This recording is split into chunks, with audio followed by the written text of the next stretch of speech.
Mavi Marmara Organizasyonu aslında Gazze Özgürlük Filosu adıyla uluslararası bir organizasyon olarak planlandı. Gazze'de uygulanan, İsrail'in uygulamış olduğu ölümcül abluka sebebiyle ne kara tarafından ne deniz tarafından hiçbir şekilde ulaşımın olmaması, gıda ve temel insan yardımın gitmemesi üzerine orada yaşanan ölümler ve bu ablukanın aslında oluşturduğu ölümcül sonuçlara karşı bir dünya vicdanı, insanlık vicdanı olarak yola çıktı. 37 ülkeden, her meslekten, Türkiye'nin de dört bir tarafından bir dünya vicdanı organizasyonu şeklinde 30 Mayıs 2010'da yola çıktık, 24 Mayıs günü. Sonrasında 31 Mayıs gecesi Akdeniz açıklarındayken, aslında uluslararası sulardayken İsrail ordusunun saldırısı gerçekleşti. Toplam 6 gemiydik Mavi Marmara ile beraber ve bu gemilerin üzerindeki insanlar tamamen sivil insanlar. Yine yükü de tamamen insani yardım malzemesiydi. Okul malzemesi, tıbbi malzeme, gıda, çocuklar için oyun parkı, plastik kaydıraklar, salıncaklar gibi bu tarz malzemelerle yüklenmişti gemi. Ve bütün dünyanın da takip ettiği bir organizasyondu. Geminin üzerinde 50'den fazla medya kuruluşunun temsilcisi vardı ve gemiden canlı yayın sürekli bütün yolculuk şeffaf bir şekilde bütün dünyaya yayın yapıyordu. 31 Mayıs gecesi sabaha karşı İsrail ordusunun savaş gemileri, helikopterleri, denizaltılarının da dahil olduğu, hücum botlarının da dahil olduğu silahlı bir saldırıya maruz kaldık. Maalesef 9 insan yardım gönüllüsü arkadaşımız gemi üzerinde o saldırı esnasında şehit oldular. Uğur Süleyman Söylemez ise daha sonra 4 yıllık bir koma sürecinden sonra hayatını kaybetti. 50'nin üzerinde ateşli silahlı ağır yaralı vardı. Yine neredeyse 200'e yakın insan da bir şekilde yaralanmıştı. Yolcular, insan yardım görevlileri İsrail'de hapsedildiler. Daha sonra dünya kamuoyunun ortaya koyduğu tepki üzerine ve özellikle Türkiye'nin o günlerdeki çok baskın bir tepkisi üzerine bütün yolcuları serbest bırakmak zorunda kaldılar. Birincisi organizasyonun, ben organizasyon komitesinde de görevliydim. Organizasyonun bütün süreci şeffaftı. Ve bir Türkiye organizasyonu da değildi. Tam anlamıyla uluslararası bir organizasyondu ve sadece Müslümanların organizasyonu da değildi. Evet, bizler belki daha etkin ve öncü roldeydik ama farklı dinlerden, inançlardan insanlar vardı. Yine dünyanın dört bir tarafından, yani Venezuela'dan da yolcu vardı, Malezya'dan da yolcu vardı, Güney Afrika'dan da yolcu vardı. Ve bu tam anlamıyla barışçıl bir organizasyon şeklinde yola çıkmıştı. İlk ihlaller aslında bu gemiler yola çıkarken ki tehditlerle başladı. Bazı gemiler sabote edildi.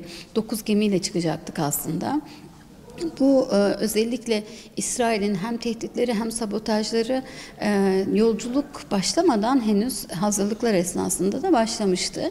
Ama tabii ki hani vicdani bir hareketti ve her halükarda amacımız hem insan yardım götürmek hem de ablukanın kırılmasını sağlamak ve bu konuda dünyada farkındalık oluşturmaktı. Birleşmiş Milletler gibi bütün uluslararası kuruluşların da haberi vardı. Resmi bütün yazışmalar yapılmıştı. Gemi üzerinde esasen en büyük ihlal gemiye yönelik saldırı esnasında gerçekleşti. Direkt öldürücü atışlarla askerler tarafından sivil insanlara, hani hem tepemizden helikopterlerden ateş açılıyordu, helikopterden gelen atışla yaralanan ve hayatını kaybedenler vardı. Hem de gemi üzerine bu helikopterlerden ve hücum botlarından inen İsrail askerleri silahsız sivil insanlar üzerine kimi zaman bitişik atış ateş ederek tam bir katliam yapmaya kalkıştılar. Bazı şehitlerin otopsi raporlarında aslında birinci bitişik atışla hayatını kaybettikleri halde ikinci bitişik atış, yani infaz edercesine tekrar tekrar silahlı ateş edildiğini otopsi raporları da söylüyor. Sonrasında o yaralama, hani ateşli silahlarla olan saldırı sonrasında ise plastik kelepçelerle kelepçelendik, hukuksuz aramalar, zorla sorguya alınmalar, sorgu sırasında tehditler, kimi arkadaşlarımız arkadaşlarımız darp edildi. Bazı arkadaşlarımız özel sorguya alındılar ve İsrail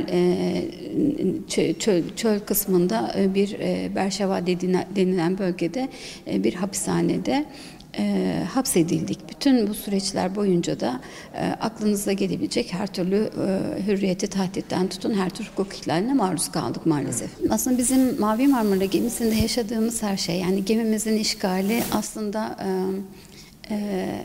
sonrasında yaşanan katliamlar, hapsetmeler, ardından gelen hukuksuzluklar aslında 37 ülkenin vatandaşı olarak herkes gemideydi. Her ülke halkının aslında Filistin halkının yaşadığını bir kez daha anlamasına vesile oldu. Çünkü canlı yayınlarla yaşandı. Dediğiniz gibi yani bizim gemimiz işgal edildi. Onların vatanları işgal altında. Bizim hürriyetimizin kısıtlanması kısa bir süreydi. Ya da yaşadığımız katliam çok daha küçük boyutlu bir katliamdı.